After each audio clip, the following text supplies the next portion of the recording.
Today I'm going to talk about IELTS speaking. I have encountered a lot of people who say to me that they don't really know how they should start their IELTS speaking journey. They can easily do the other parts like listening, reading, writing, but they feel very nervous when they're about to speak, and they also asked me to give them some tips about this one. So I'm going to talk about this IELTS speaking, and I hope this will help the beginners as well. So usually IELTS speaking test um, is maximum to like 20 minutes. In this part, you will have to answer part 1, part 2, and part 3 questions. Part 1 is one of these very easiest parts in the entire IELTS speaking section. So, at first, I'm going to talk about how to start your IELTS preparation journey for speaking. If you are a beginner and you don't have any idea about grammars or anything else, so I'm also going to suggest you guys some grammar topics that can help you guys to strengthen your IELTS speaking, and as well as your other modules. It will help you guys in that way. So I'm going to start with the grammars that you guys can read. So the grammar topics are, the first one is right form of verbs. This is the basic part of the grammar rules, so I would like you guys to just skim through the rules so that it will help you guys to remember all of the details. And if you guys read about this grammar topics, then I hope this will help you guys to make less errors in terms of grammar. So try to read this if you are a beginner. So these are all of the grammar topics that you guys can take a look. And after reading this section for the beginners, then I'm going to talk about all of the parts from part 1 to part 3. So we are starting from the first part, which is called part 1. So in this section, the IELTS examiner will ask you some simple questions like, what is your full name? Can you please introduce yourself? Do you work or are you a student? Like some basic questions. So when you are answering questions from part 1, you have to concise your answers within 1 to 3 sentences. Okay, so try to answer within this range, because in part 1 section the examiner is only asking you some simple questions, and try to speak more.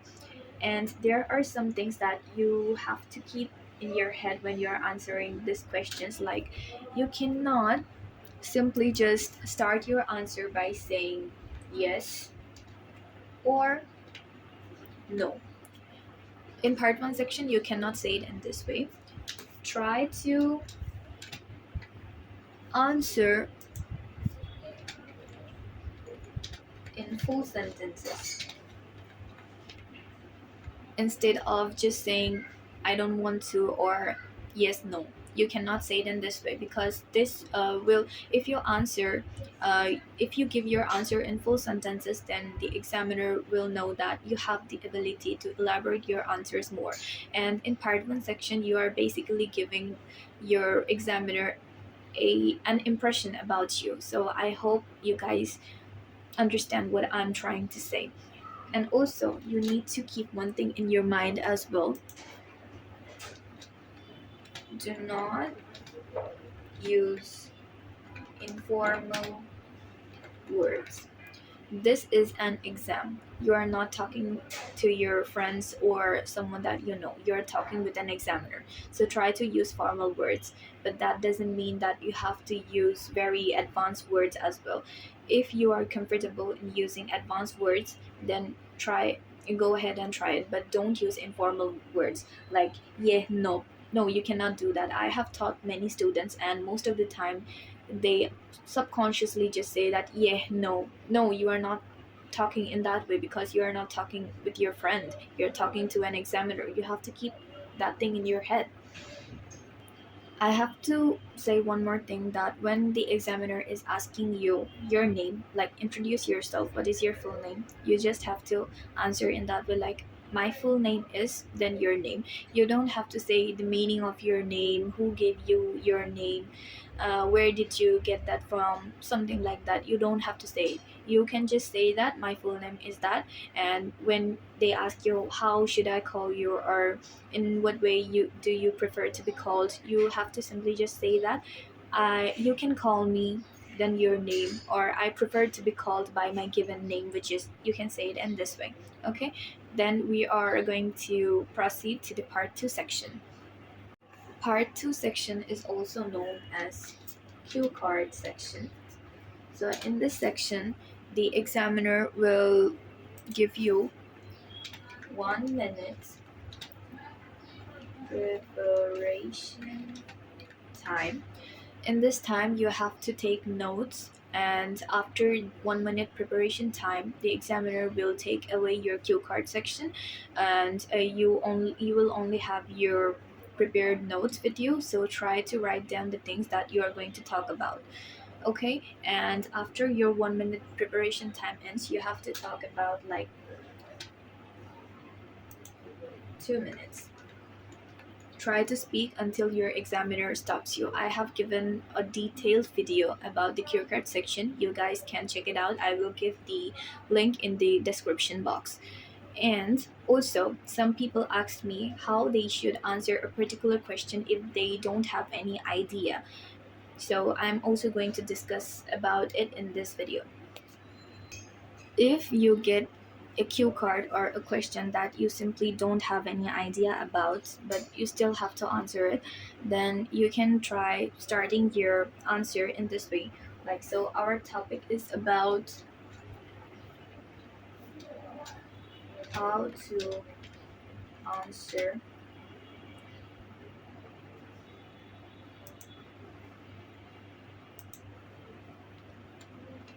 unfamiliar. So to answer an unfamiliar topic, you can just simply, these are really filler words or filler phrases. And when you're starting your answer in that way, the examiner will automatically know that you don't have that much idea about it, but still you can try to say it in this way. So you can just say that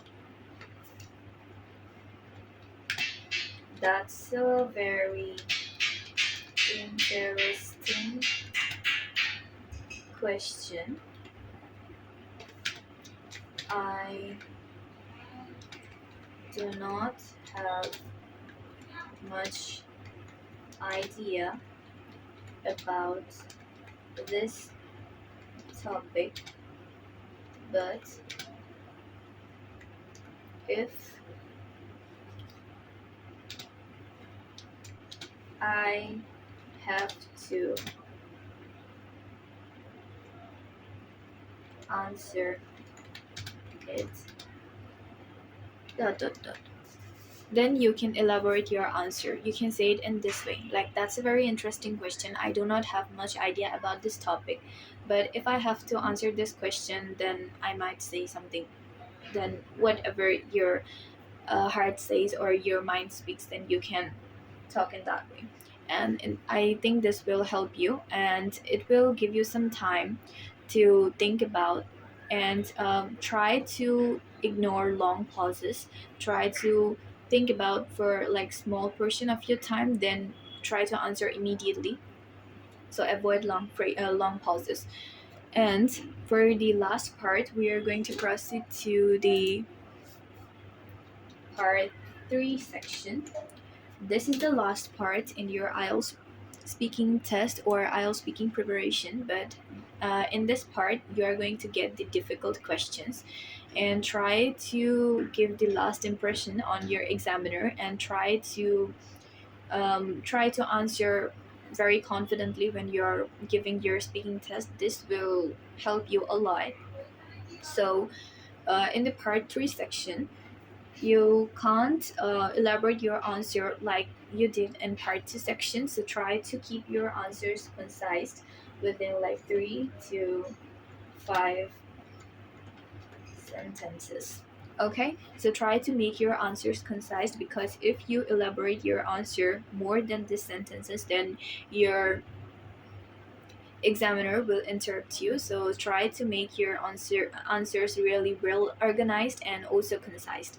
And so to get more ideas or generate ideas, I have also I have also made a detailed video about how to generate ideas and how to read sample answers or everything else, and you can check it out in my videos.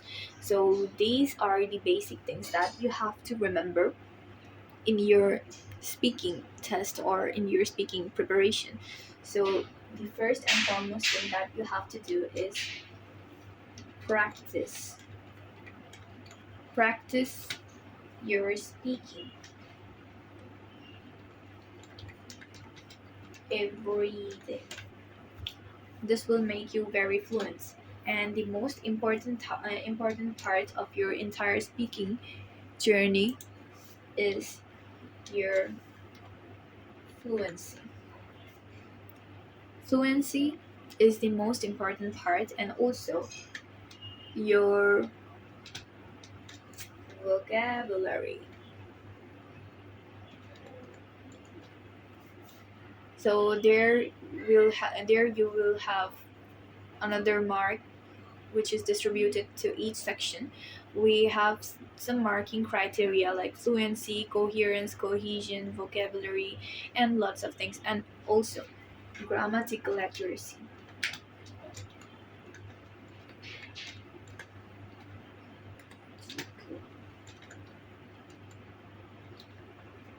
So try to keep these things in your mind. This is only for beginners who don't have any idea about the speaking section. So I hope you will get the overall idea about how to answer your questions or anything like that.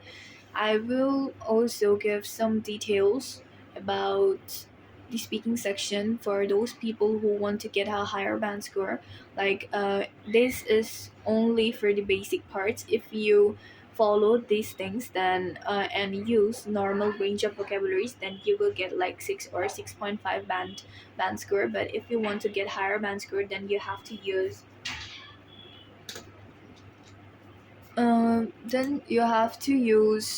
good range of vocabularies, like some advanced words,